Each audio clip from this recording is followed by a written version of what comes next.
How I train after my knee surgery. Why am I making this video today? First off, I haven't actually been fully cleared to run following my knee surgery, which was around, I think it was the mid-May, so around, was that 10, 11 weeks ago? So my physical therapist still not actually officially cleared me to run, although I have been running. I had meniscus tear, so my inner meniscus tear. I was told I was going to be out for 3 to possibly 4 months with very little exercise. I was back running again after around 5 weeks. So I want to, anyone who's kind of going through that injury process or listening to your body or going through surgery, you know, daunting at the task of how long you're going to be out for, this is why I want to kind of talk today about how quickly you can recover from surgery with the right mindset. And I had to have the right mindset. I really thought what the doctors were telling me, what everybody was telling me, that I wasn't going to be able to run, wasn't going to be able to compete again this year. I actually signed up for Ironman California in October,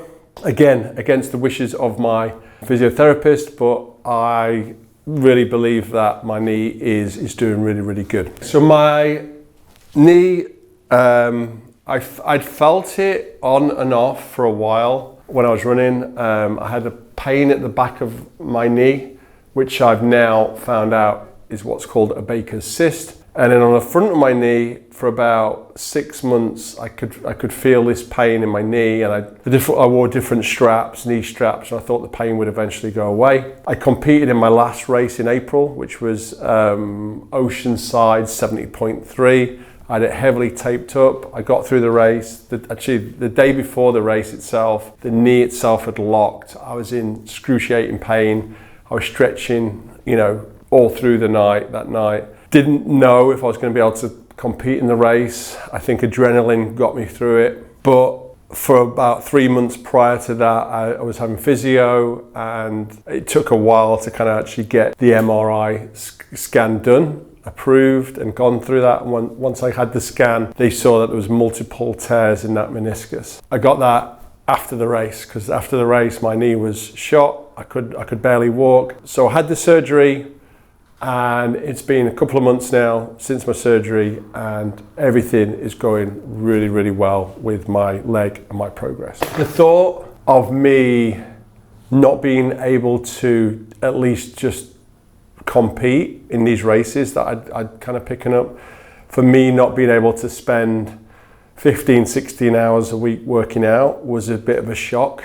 The biggest reason that I do so much training is really for my mental health as opposed to physical. Of course, it's great physically to be fit, but for me, having those 2 or 3 hours biking, running, going for the swim, it all became now part of my routine. And just to stop that as what happened after my surgery, I couldn't do anything. I'm not gonna lie, it was pretty tough. It was hell. Everybody said, oh, take your time, listen to your body. I just knew that, knowing me, without being able to compete and train, it was gonna really mess me up mentally. I think I had a week fully off, and it was horrible. Like, I went through a lot of emotion. This was back in May, so I was struggling a lot mentally before my ketamine infusion therapy, and I knew that I had to get back training, doing something. I was fortunate, I was able to come down here into my gym and do some weight sessions, work on my upper body. I was on crutches for about 2 or 3 days. I'd been told I was going to be on the crutches for 2 weeks, but I knew that I had to keep my leg moving. One of the things, the first thing they do after your operation is get you walking on that knee. I booked myself into 2 physical therapy sessions a week. I was doing a lot of exercises outside of that. When I could start to walk, I was walking whenever I could, wherever I could, walking the dogs, walking outside. And it was just been really a slow, but kind of fast recovery. It felt slow in the beginning. So yeah, I guess if I listened to the doctors and the physio, I'd still be kind of like probably halfway through my current recovery. I listened to my mind, I know my body, I know I had to put the work in. So my recovery actually has been nothing short of amazing. My leg is probably now nearly at 80% back to normal. Physio sessions have been great. I've been working on the glutes, the calves, all around the kind of thigh as well. So everything around the knee, just to kind of make that stronger. And I know I'm going to come back stronger from that as well. Early rehab really looked at like being patient with it, walking when I could, going to the physical therapy, and then just doing the sessions and the stretching and the walking and the exercises that they gave you outside of physical therapy itself. I definitely surprised myself how quickly I got back into it. I didn't think I'd be running unofficially like 5 weeks after the operation. I was on the treadmill, I'd do like a walk minute, run for a minute, walk for a minute, and run for a minute. And yeah, I've been pretty surprised how quickly I've come back from that injury, especially when everyone was saying I'd be out for a while. What changes did I make to my training? Made a lot of changes in the early days to training because I couldn't do any. I got on the bike first. One of the first things I did was got in the bike. The bike I felt was the easiest way to start cardio. Then it was walk, then it was the kind of like the run walk, and then it was the pool. I hadn't been cleared to go in the pool because of the water in the surgical tears that the surgical insertions that they'd made. So once I could get back in the pool, I knew I was kind of pretty much clear in my recovery. Obviously, not working out properly for a month, I did lose a lot of ground on my fitness. So I've been having to kind of rebuild that up over the past 3 or 4 weeks. The last 3 or 4 weeks intake of mileage has been extremely tough and hard. As of last week, I've just done 18 and a half hours worth of training, which is probably the most I've ever done. This week and that was a recovery week. This week's going to be a little bit more. So every week I'm stepping up the training now. So I did around 60 miles last week of running, around 150 miles of biking, and around 6,000 yards of swimming with 2 physical therapy sessions in there. And I did a couple of weight sessions as well. So I'm just bumping that up incremental of about 10% every single week. How do I protect my knee now? I'm running a lot slower. I'm not looking at my time when I'm running. I'm not conscious of my Strava times. So it's taking me 10 minutes to do a mile now. I'm happily doing 10 minutes, grateful that I'm running again. So yeah, I'm not beating myself up if I'm running fast. Like I say, I'm not a fast runner anyway. I know I'm not. It's not more about the endurance. So I'm not, same when I'm on the bike now, I'm not putting in anywhere near the same wattage that I was putting in before my race. And I'm just what I don't want to do right now is get injured again. How do I deal with fear of re-injury? Definitely have a fear with re-injury. Anytime I can find a pull in my leg or in my knee or in my calf or my hamstring, I'm kind of like stressing about it. It goes through your head. But I'm just being extra cautious. I'm trying to stretch more. It's something I should do a little bit more of, but stretching a little bit more. And then just making sure those runs are super easy right now, and they're super like keeping in my zone 2. What do I tell myself when I get frustrated?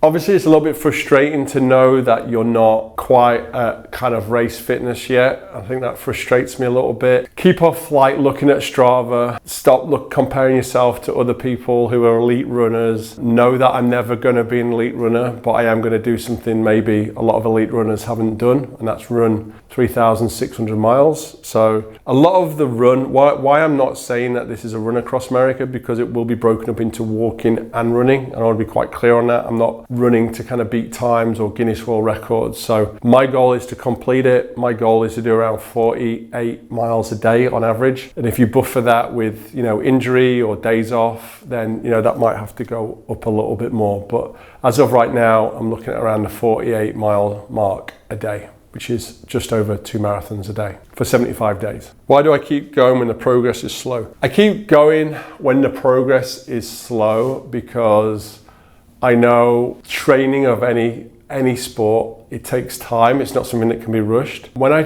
trained for my first triathlon back in 2021, I thought I was only going to ever do one triathlon, and that was me and done. But I got the bug. I realized how much it helped me mentally just to get outside, to get moving, to start challenging myself like this. And it became like just super infectious with like, you do one triathlon and you want to go up to the next stage, and you want to go up to the next stage. And I got told that when you do a full Ironman, that's it. Like once you've done your full Ironman, that's it. There's nowhere else to go. But when I crossed the line for my second full Ironman, I just didn't have that sense of pride or because the race didn't go very well. But I also didn't feel like fulfilled. Like I thought, well, what's next? And that's why I know once I've kind of gone across the country on foot next year, I know there's going to be a bigger challenge to follow that. Why didn't I quit? I just think, why didn't I quit?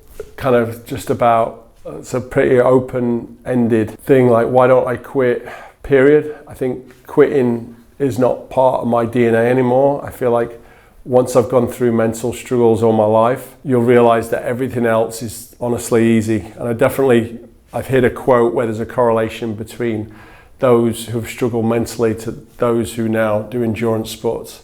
I definitely feel like there's a different part of your structure there. There's a different part of your discipline where nothing can really hurt or affect you. So that's why I don't quit. I will never quit. I think giving up is forever. Pain is only temporary. Once you give up, that's gone. It's forever. So fight through the pain. There's going to be so many days when I know I'm going to be quitting. But the one thing that keeps me going is when I see my kids' faces, like their dad is not a quitter. I want to always make them know.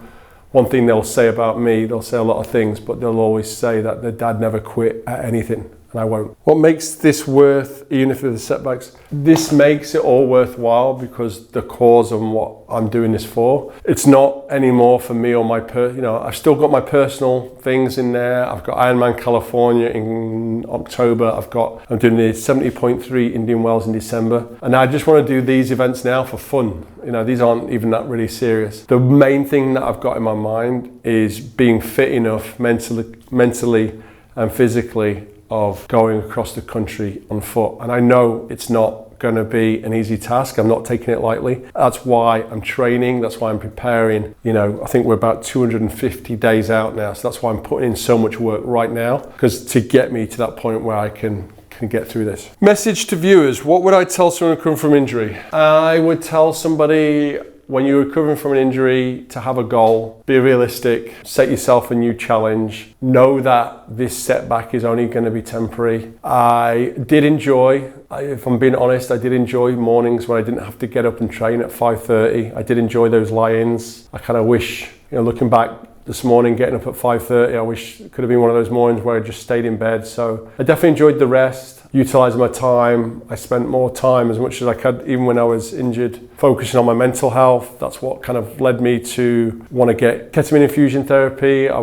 Because I was doing that, I wasn't having to train as well. So it kind of, when one door closes, I do feel like others open. So always look for different opportunities. So if you are out injured right now, know that it is going to be temporary and you are going to come back, and you are going to come back stronger. I think one thing that I'm not is patient, but try and be patient with it if you are recovering from an injury and setback. If you are going to miss a certain race, if you are going to miss a certain deadline, just try and be patient. I think I sat out the LA Marathon in March and I was like gutted because I'd waited years to do it. I couldn't compete this year because of my knee injury. I was focused on ocean. I wasn't able to run. Luckily, I got through April. Oceanside, 70.3 in April. But looking back, I probably did more damage to my knee just by competing. But looking back at it now, I'm kind of still glad I did the race.